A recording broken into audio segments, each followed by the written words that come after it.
എടി കള്ളി, നീയല്ലേടി പറഞ്ഞ നിന്റെ അമ്മ PTA മീറ്റിങ്ങിന് വരത്തില്ലെന്ന്? എടി എന്നോട് വീട്ടിൽ നിന്ന് അമ്മ പറഞ്ഞത് വരത്തില്ലെന്നാ. രണ്ടുപേരും എന്തൊക്കെയോ തമാശയൊക്കെ പറയുന്നുണ്ട് കേട്ടോ. നമ്മുടെ രണ്ടാളുടെയും കാര്യം ആയിരിക്കും. ആ ശരിയാ. എന്തായാലും എന്റെ അമ്മ നിന്റെ അമ്മയുടെ അടുത്ത് തന്നെ ഇരിക്കുന്നത് നല്ലതാടി. അതെന്താ? നിനക്ക് എല്ലാ വിഷയത്തിലും എന്നെക്കാളും മാർക്ക് കുറവല്ലേ?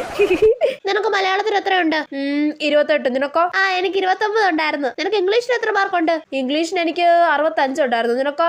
എനിക്ക് 60 ഉള്ളൂ. ഏടിക്കടിക്കോ. മലയാളം സെക്കൻഡിന് നിനക്ക് എത്ര ഉണ്ടായിരുന്നു? അതിന് 35 ഉണ്ട്. എനിക്ക് 35. Same pitch. സോഷ്യൽ സയൻസിന് നിനക്ക് എത്ര മാർക്കുണ്ട്? സോഷ്യൽ സയൻസിന് 61 ഉണ്ട്. എനിക്ക് 64 ഉണ്ട്. ഡിങ്ക ഡിങ്ക. എന്തായാലും ഇപ്രാവശ്യം എനിക്ക് വീട്ടിൽ പോയി ചീത്ത കിട്ടാൻ സാധ്യത കുറവാ. എനിക്ക് ചീത്ത കിട്ടാനും സാധ്യതയുണ്ട്. എടി എന്നാലും അതല്ല, അപ്പുറം ഇരിക്കുന്ന ആരുടെ അമ്മയടി? അത് പിങ്കിയുടെ അമ്മയല്ലേ? പിങ്കിക്ക് എല്ലാത്തിനും ഫുൾ മാർക്ക് അല്ലേ? അതറിയുമ്പോ നമ്മുടെ അമ്മമാര് നമ്മളെ ചീത്ത പറയൂലേ? അത് ശരിയാണല്ലോ. അപ്പൊ ഈ പ്രാവശ്യം വീട്ടിൽ നിന്ന് ചീത്ത ഉറപ്പാ. പിങ്കിയുടെ പ്രോഗ്രസ് കാർഡ് കാണുമ്പോ ഇവരുടെ ചിരിയൊക്കെ മാറൂടി. ശരിയാ.